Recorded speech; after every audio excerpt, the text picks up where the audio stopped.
The hall glimmered with opulence, every corner a statement of wealth and power. A crystal chandelier showered the room with golden light, cascading down over gowns stitched with diamonds and tuxedos tailored by the finest hands in Europe.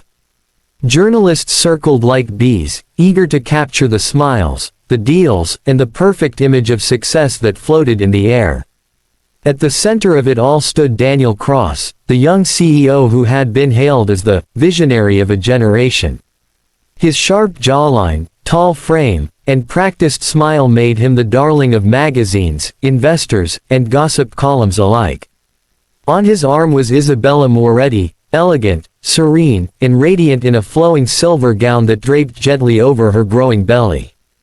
To the outside world, they looked like the perfect couple, symbols of love, wealth, and prosperity. But if one looked closely, if one dared to notice, there was something in Isabella's eyes that betrayed the illusion. A quiet flicker of sorrow, a shadow that lingered just behind her careful smile. For months, she had endured bruises concealed beneath silk, words sharp as daggers behind closed doors, and the cold absence of love she once thought eternal.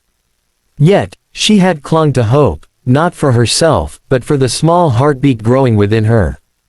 Tonight, she had convinced herself to endure again, to smile through the pain, believing her husband's promises that he would be different this time, that he would change. The night stretched on with speeches, handshakes, and the clinking of champagne flutes. Isabella remained by Daniel's side, her hand resting on her stomach, silently speaking to the child within her, just a little longer. We will survive this. But survival that evening would be tested in a way no one could have imagined. Daniel's mistress, a striking woman named Vanessa, moved through the crowd with a smile too sharp to be genuine. She had whispered poison into Daniel's ear for months, fueling his arrogance and jealousy, making him see Isabella not as his wife and partner but as an obstacle to the life of indulgence he craved. At the gala, she lingered too close, laughed too loudly at his jokes, and cast glances at Isabella that dripped with contempt. Each moment stoked the fire inside Daniel until the carefully constructed mask of charm began to crack. It happened in an instant, a moment that would replay in the minds of everyone present for years. A small disagreement, a whispered plea from Isabella for him to slow down with the wine, to remember their child, turned into an explosion. His hand tightened around the neck of a wine bottle, and before reason could intervene, before the crowd could react, he swung. The sharp crack echoed beneath the chandelier, followed by a scream that pierced through the music. Isabella staggered backward, her silver gown darkening with wine and blood, her body collapsing against the marble floor. The world seemed to hold its breath. Red liquid spread across the pristine white stone, mingling until no one could tell where the wine ended and the blood began. For a moment, there was silence, the kind of silence born not from peace, but from horror. Then came the chaos. Gasps, shouts, the clatter of glasses hitting the ground. Guests rushed forward, but many stopped short, their eyes darting between the injured woman and the powerful man still clutching the shattered bottle. Some froze out of fear, some whispered excuses, and some simply turned away, unwilling to involve themselves against a man whose wealth and influence could ruin careers with a single phone call.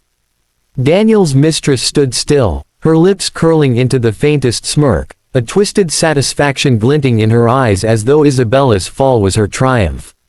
Security hesitated, caught between duty and orders, while Daniel shouted incoherent words of anger, his face twisted with intoxicated rage. But it was Isabella who commanded the room even in her broken state. She lay curled on the cold floor, her hand trembling as it clutched her stomach, whispering silent prayers for the fragile life inside her. Her eyes, wide with fear, searched the crowd not for pity but for help, for someone, anyone, to protect her child. At last, two brave guests pushed through and knelt beside her, calling for an ambulance, their voices rising above the chaos. Doctors in the crowd rushed forward, pressing cloth against her wounds, checking her pulse, urging her to hold on. Time blurred as sirens wailed outside, and she was carried out on a stretcher, her silver gown now a cruel reminder of shattered illusions. The gala ended not in applause, but in whispers.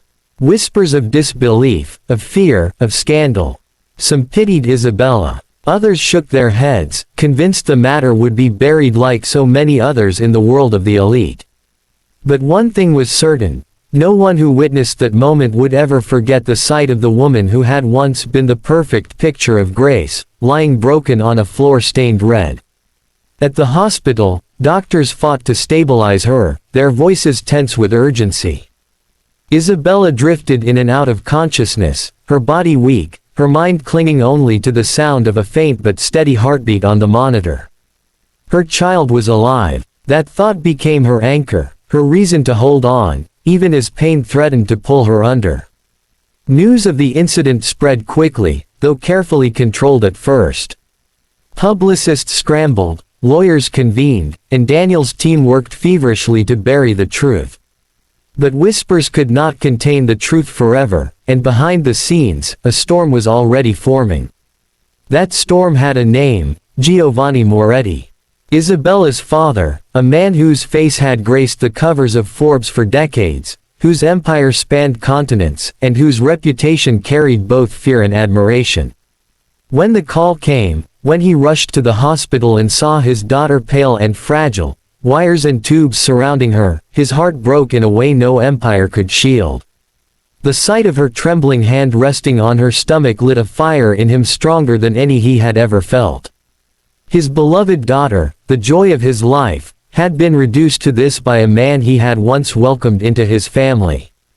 Giovanni did not shout. He did not weep before others. But his silence was heavy, his eyes sharp, and in that silence was the promise of reckoning. The world that had looked away would no longer be able to. The man who had raised his hand against Isabella would learn that no amount of power, no mistress, no wealth, could save him from what was coming.